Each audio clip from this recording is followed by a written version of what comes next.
Evil rarely storms in like a villain from a movie. No, it wears a pleasant smile. It compliments you in public, makes you feel safe, and breaks bread with you at your own table, while secretly sharpening the knife behind your back. It's not always the loud ones you should fear. The most dangerous people are often the quiet observers, the ones who study you, who mimic kindness, who blend in so well that you question your own instincts. And just when you let your guard down, just when you think you're safe, they strike not with fists, but with manipulation, deception, and psychological warfare. But what happens when you finally see them for who they are? When the veil slips and you catch a glimpse of the truth, that's when the real game begins. Because once you've spotted the mask, evil doesn't fade into the background. It adapts. It shifts tactics. It scrambles to regain control, not with confrontation, but with calculated moves meant to cloud your mind and shake your confidence. In this video, we're pulling back the curtain with the enduring wisdom of Stoic philosophy as our guide. We'll uncover 7 shadowy behaviors toxic individuals turn to once they know you've figured them out. This is not about fear, it's about clarity. It's about the power that comes from understanding. Because the Stoics remind us, we cannot control the actions of others, but we can master our response to them. By the end of this journey, you'll be equipped not just to recognize evil, but to resist it. Not just to see the truth, but to stand in it. So take a breath. Ground yourself, and let's walk together, not into darkness but through it, with eyes wide open and courage unshaken. First, they give you strange vibrations. There are moments in life when your body knows the truth before your mind does. It's not paranoia, it's not overthinking, it's something deeper, a visceral pull, an invisible tremor, a strange vibration. You feel it in your chest, in your gut. You walk into a room, and though everything seems normal on the surface, something inside you whispers, something is off. That's not just a fleeting feeling, it's your instinct speaking. Because we don't just live in a world of words and logic, we live in a world of energy, and whether we realize it or not, every person around us emits a kind of frequency. And when someone carries darkness inside, when their intentions are laced with envy, manipulation, or deceit, you don't just notice it mentally, you feel it. Their presence sends ripples through the space around you like a silent storm. And here's the unsettling part. When those with malicious intent realize you've seen through them, they don't always lash out with fury. No, their tactics become more refined. The smiles grow stiff, the compliments turn cold. Suddenly their questions feel more like interrogations. They hover, they pry, they linger in conversations they once ignored. Every word, every gesture whispers a quiet threat. I know you see me, and I'm watching you now. I remember working with someone, let's call her Clarissa. At first, she was helpful, charismatic, and always ready to lend a hand. But as time passed, I began noticing small things, moments of sabotage cloaked in accidental mistakes, subtle digs disguised as jokes, and private conversations that mysteriously became public. When I finally began distancing myself, her entire demeanor shifted. She didn't confront me. Instead, she grew curious. Too curious. She started asking personal questions, watching who I spoke to, and even spreading quiet rumors to damage my credibility. At first, I was consumed with stress, even fear. But over time, I realized she wasn't trying to understand me. She was trying to control the narrative. The Stoic in me woke up. As Epictetus once wrote, "We are not disturbed by things, but by the view we take of them." That became my anchor. I stopped reacting, I stopped engaging, and the more I centered myself, the less power she had. Her influence faded like smoke in the wind. Because here's the truth. Those strange vibrations are not here to hurt you. They are here to warn you. They are reminders to return to your inner stillness, to stay calm, grounded, and unshaken. Evil energy thrives on your reaction. When you refuse to give it, you strip it of its power. So ask yourself, have you ever felt that discomfort in someone's presence without any clear reason? Did your instincts whisper, even when your mind said be polite? If so, listen closely. Your intuition is one of your greatest forms of wisdom. If you've experienced something like this, share your story in the comments. Not because we need a validation, but because through honest reflection, we can sharpen our awareness, protect our peace, and walk forward with strength. Let the manipulator play their game. You have something stronger: clarity, composure, and the quiet power of discernment. Second, they try to manipulate you. Manipulation rarely enters your life with fury or noise. It doesn't storm in like a villain from a movie. Instead, it slips in softly, draped in kindness, cloaked in concern, speaking in the language of love. That's what makes it so dangerous. It looks like care, but it's control. It begins subtly. A friend who always checks in, a partner who constantly offers advice, a parent whose worries seem wrapped in affection. But over time, the pattern becomes clear. Their words don't lift you, they weigh you down. Their concern doesn't empower, it suffocates. I once heard a story from a woman named Elise. Every time she tried to move forward in life, especially when love was involved, her mother would lean in with gentle, almost whisper-like concern. "Are you sure they won't hurt you? You remember how things ended last time, right?" These weren't shouts. They were soft strikes to the soul, disguised as protection. And over time, they did more than delay Elise's growth. They stripped her confidence to the bone.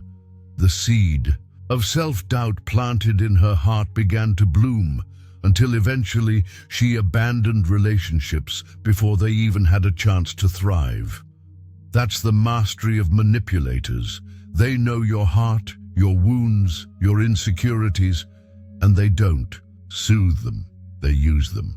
These individuals are highly emotionally intelligent, but instead of using that gift to heal, they sharpen it into a tool of quiet domination. Slowly, they convince you that you can't do this without them, that your instincts are flawed, that their voice is the only one worth trusting. Sometimes they disguise their control behind backhanded praise. Other times, it's cloaked in worry. But it always leads to one thing: you becoming smaller in your own life. There's another story I recall from a man named Daniel. His wife, over the years, had become his shadow, always there, always commenting, always critiquing. At first it felt like care, until the comments turned sharp. "You don't know how to raise the kids," she'd say. "You wouldn't survive a week without me." After years of hearing these things, Daniel stopped trusting himself. Even the smallest decisions felt daunting without her approval. His confidence didn't erode overnight. It was slowly chipped away, word by word, until he couldn't recognize his own voice anymore. But the Stoics knew better. Epictetus taught that the only true freedom is mastery of your own mind. No one can chain your spirit unless you first surrender the key. That's why manipulation, in the eyes of Stoicism, is more than just harmful. It is an attack on your sovereignty. And sovereignty, the Stoics would say, is sacred. The path out of this trap isn't easy, but it's clear. It starts with boundaries. Boundaries that are not suggestions, but commitments. When you say no, mean it. When you feel discomfort, honor it. When your intuition sends up a flare, don't smother it with politeness. True self-respect is forged in the fire of difficult choices. When you begin reclaiming your voice, one decision at a time, the manipulation begins to lose its grip. The fog lifts, and in its place stands a version of you that's no longer shackled by someone else's fear. Remember, manipulators cannot steal your power. You give it to them, often without realizing it. But once you see the game, you don't have to play. Not anymore. This is your moment to step out from the shadow, to break free of the strings, to stand firm, not in defiance, but in dignity. Because the person who owns their mind can never be owned by anyone else. Third, they try to make you feel stupid. Have you ever opened your heart to someone, shared your pain, your struggles, your most vulnerable truth, only to be met not with compassion, but with subtle jabs disguised as wisdom? Why didn't you see that coming? Well, that was a dumb move. These aren't just careless words, they're precision strikes, delivered not in anger, but with a calm, condescending smile that makes them all the more piercing. At first, you might brush it off. Maybe they didn't mean it, maybe you're just too sensitive. But deep down, something shifts. You start to shrink, your confidence starts to tremble. And suddenly you're questioning your own judgment, blaming yourself not just for your mistake, but for being foolish enough to trust someone else with your truth. This tactic is no accident. It's a manipulation strategy, a calculated effort by toxic people to destabilize your self-worth and make you easier to control. When someone can make you feel unintelligent, they plant a seed of doubt in your mind. And where doubt grows, dependence soon follows. Because if you start believing you're incapable, if they can convince you that you're always one step behind, they no longer need to raise their voice. Your own mind will do the work for them. You'll start second-guessing your instincts, seeking their approval before every move, staying close, not out of loyalty, but out of fear. This is not love. It's not mentorship. It's not even friendship. It's control dressed in concern. And the more you try to win their validation, the more they tighten their grip. I remember a time in my life when I experienced this firsthand. While living abroad, I became close with someone who at first seemed like a generous and supportive friend. He always had advice, always offered feedback. But with every conversation, I felt smaller. Whenever I shared a plan or idea, he'd respond with something like, "Seriously, you didn't think that through?" Or, "Anyone could have seen that coming." He never yelled. He never got angry. But his words were sharp, and his tone always carried the sting of superiority. At first, I mistook it for tough love. But over time, I began to realize it wasn't my ideas that were the problem. It was his need to feel above them. He didn't want to help me grow. He wanted to keep me small. Thankfully, Stoic philosophy showed me a way out. Marcus Aurelius wrote, "You have power over your mind, not outside events. Realize this, and you will find strength." Those words became my armor. Instead of defending myself, I began observing. Instead of reacting emotionally, I responded with clarity. I stopped looking for his approval. I stopped giving him space to define my worth. And the moment I took that power back, his influence faded like fog in morning light. So here's the truth. No one can make you feel stupid without your permission. Your value is not measured by someone else's sarcasm. It's measured by your ability to stay grounded, to remain steady in your own truth. even when someone tries to shake it. You are not here to be someone else's puppet. You are here to walk your path with confidence, humility, and strength. And if you've ever experienced this, if someone has made you question your intelligence, your choices, or your self-worth, know this: it's not a reflection of your weakness. It's a reflection of their need for control. Don't shrink, stand taller, and let their condescension be the fire that sharpens your clarity, not the chains that hold you back. Now, if this message resonated with you, hit the like button and subscribe. And in the comments, tell me, have you ever had to reclaim your power from someone who tried to diminish you? Let's keep going. You've got more strength than you think, and this journey to wisdom has only just begun. Fourth, they pretend to be innocent. Have you ever confronted someone, calmly, honestly, only to have them look at you like they've done nothing wrong? They tilt their head, they widen their eyes, and with the softest voice they ask, "Why didn't you tell me earlier?" It's not real confusion, it's a performance.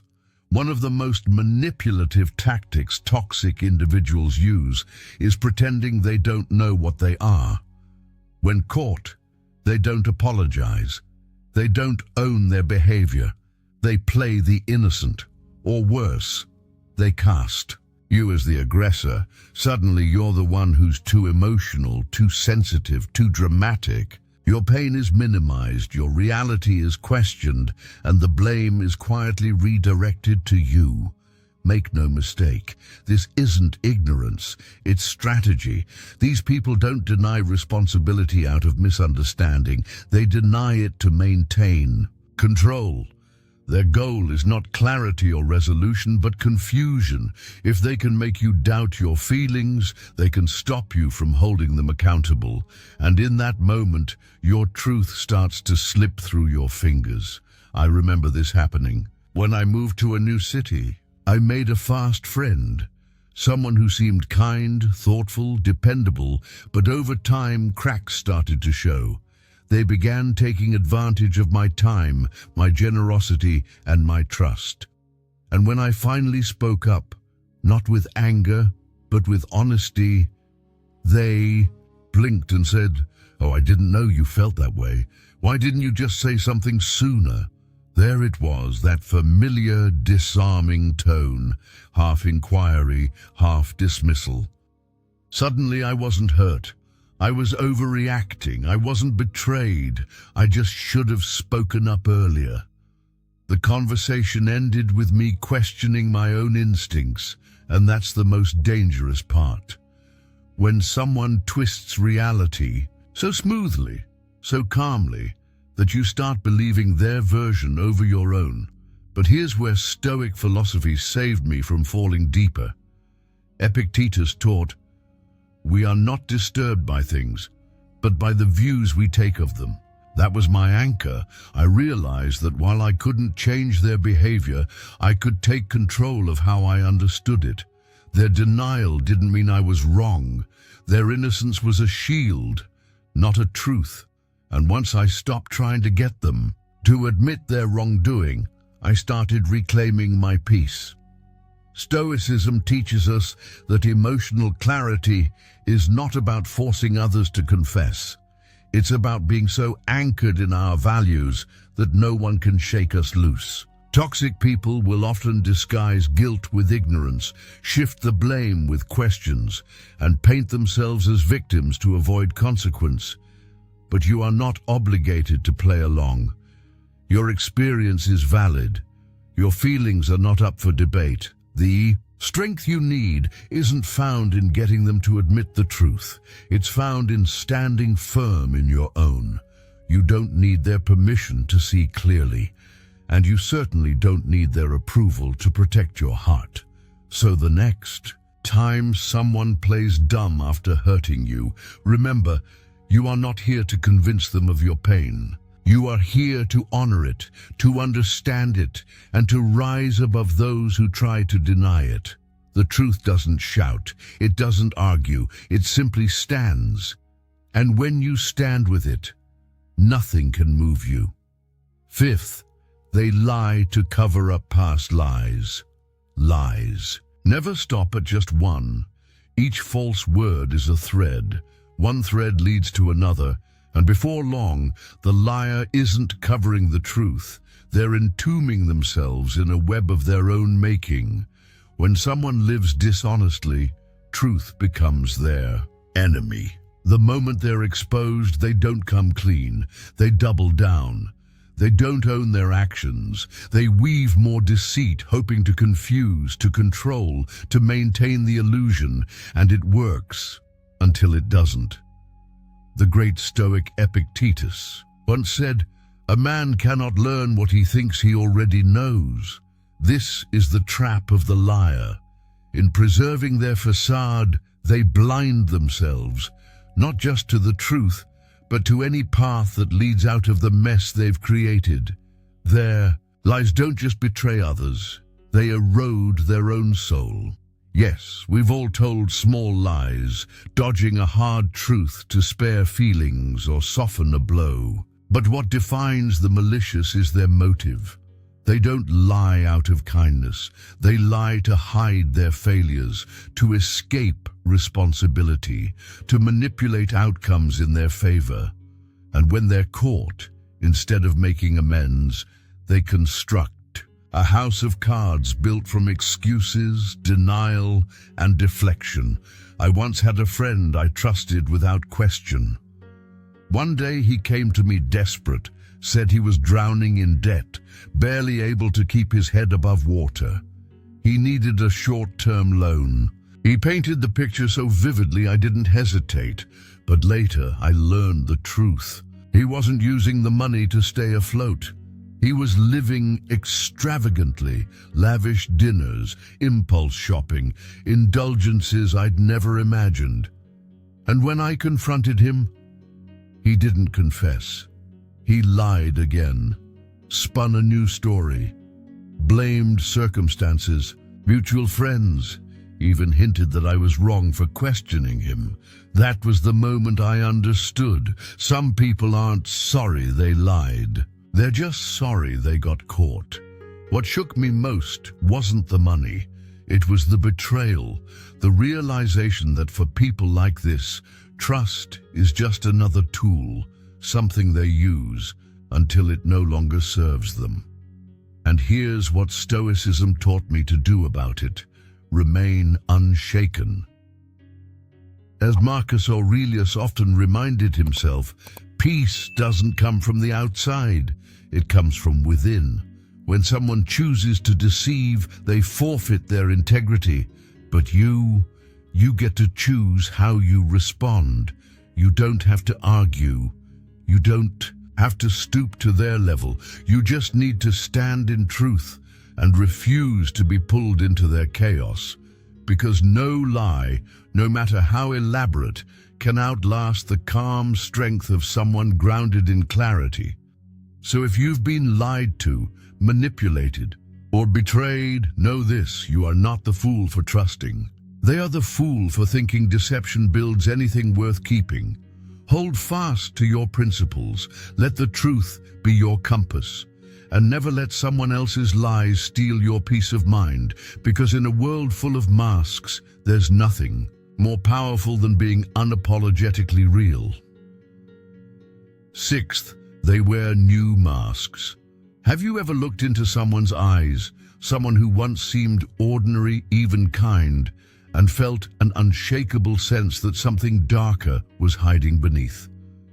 If you have, you're not alone. That instinct, that subtle unease, is your soul picking up on something your mind hasn't fully named yet. Because evil rarely arrives as a villain in the shadows. It walks in through the front door, smiling warmly. It's dressed in generosity, cloaked in charm, and wrapped in carefully crafted words. And when you finally recognize its true face, when the mask slips and the darkness underneath is revealed, it doesn't retreat, it rebrands. See, truly manipulative people aren't just dishonest. They're masters of perception. They won't argue with the truth once it's discovered. They'll reshape it, not with apologies but with performances. They'll rewrite their story, decorate it with emotional details, and present it to you not as deception, but as growth. It's not remorse. It's strategy. I once knew someone infamous for bending the truth, twisting facts, and stepping on others for personal gain. When confronted, they didn't deny it. They redirected. They offered an emotional monologue about their childhood trauma, their struggles, their turning point. The speech was so sincere, so perfectly delivered, I actually started to question myself. Maybe I was being too hard on them. Maybe I misunderstood, but eventually I saw it clearly. Every word was calculated, not to heal, not to connect, but to confuse, to make me doubt the truth I had uncovered and soften my boundaries just enough for them to slip back into control. This tactic is one of the most dangerous, because it doesn't just play with facts, it plays with your mind.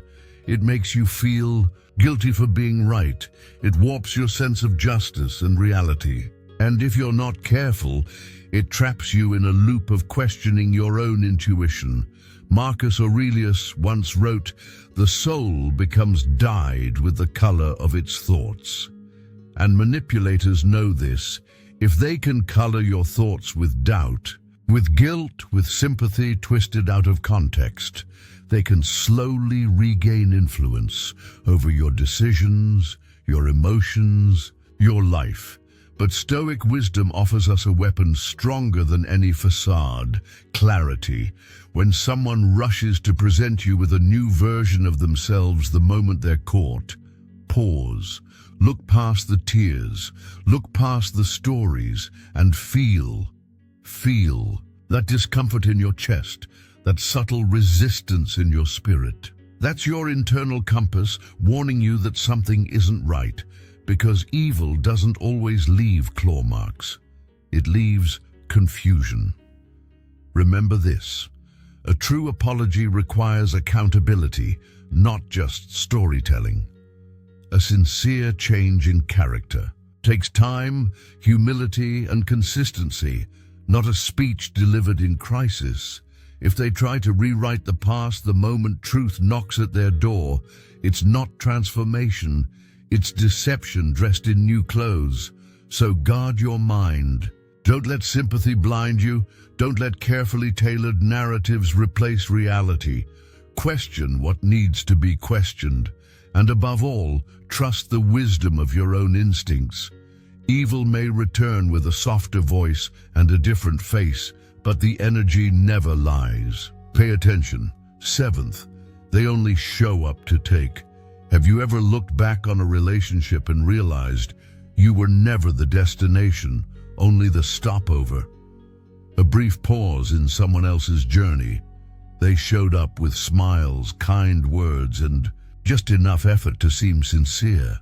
But the moment they got what they needed, from your time, your energy, your heart, they vanished. Just like that. It's a quiet kind of betrayal. Subtle, yet deeply wounding. These people aren't driven by connection. They're fueled by convenience. You don't exist as a person to them. You exist as a resource, a tool, a means to an end.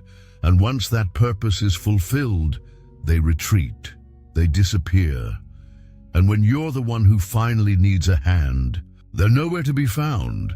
But what happens when they sense that you've figured them out? They don't disappear for good. No, their next move is far more calculated. They come back, not out of guilt, not out of love, but with carefully rehearsed lines and perfectly timed apologies. They hope your kindness still has an open door. They'll blame the timing, the workload, the misunderstanding, anything but their intent, because their aim isn't reconnection, it's access. I once had a colleague who seemed like the definition of a team player, offering help, checking, and always eager to collaborate. I genuinely believed we had a professional bond built on mutual respect. But when a crisis hit, a tough situation where I needed support, not a word, not a text, not even a gesture of concern. Silence. He kept his distance, watching from the sidelines. And then, as soon as the dust settled, he reappeared, cheerful and apologetic. I didn't want to overwhelm you. I figured you had it under control. The excuses sounded noble, but the truth was clear. He wasn't absent out of respect. He was absent because there was nothing left for him to gain. That was the moment. I learned something Stoicism had tried to teach me all along. True character is not revealed in times of ease, but in moments of difficulty. Marcus Aurelius said, "Waste no more time arguing about what a good man should be. Be one." And those words have echoed in me ever since. We can't control who walks in and out of our lives, but we can choose how we respond. We can choose whether to keep the door open to those who only enter when it serves them, or to close it with clarity and strength. The absence of these people is not a loss. It's freedom. It's the clearing of space that was never truly yours to begin with. And it's in that space that you can begin building something more meaningful. Relationships rooted in loyalty, not leverage. In sincerity, not strategy. Kindness is not weakness, but it becomes weakness when it's offered without discernment. The truly wise are kind, yes, but they are also firm. They understand that compassion without boundaries invites exploitation. So ask yourself, have you ever felt like a placeholder in someone else's life? Have you welcomed back people who left the moment things got inconvenient? Share your story. Because when we open up and speak the truth, we create something those people never could, a space of real connection. Let this be your reminder. The ones who truly value you will show up not only when they need you, but when you need them too. And now, you see it, don't you? These people, these shadows in human form, they don't just lie or leave. They reshape your reality. They dim your light so slowly you don't even realize you're sitting in the dark. But here's the truth. You are not powerless. You are not naive for trusting. You are not broken for feeling deeply. You are awake now, and once you awaken, you can't go back to sleep. That unease you felt, that tightness in your chest, it wasn't weakness. It was wisdom knocking. So let them play their games. Let them swap masks, rewrite stories, and whisper distractions, because you have something stronger. You have clarity. You have presence. You have the unshakable calm that comes from knowing exactly who you are and exactly who they are. And when you stop chasing closure from those who live in deception, you begin to walk lighter. You begin to breathe deeper.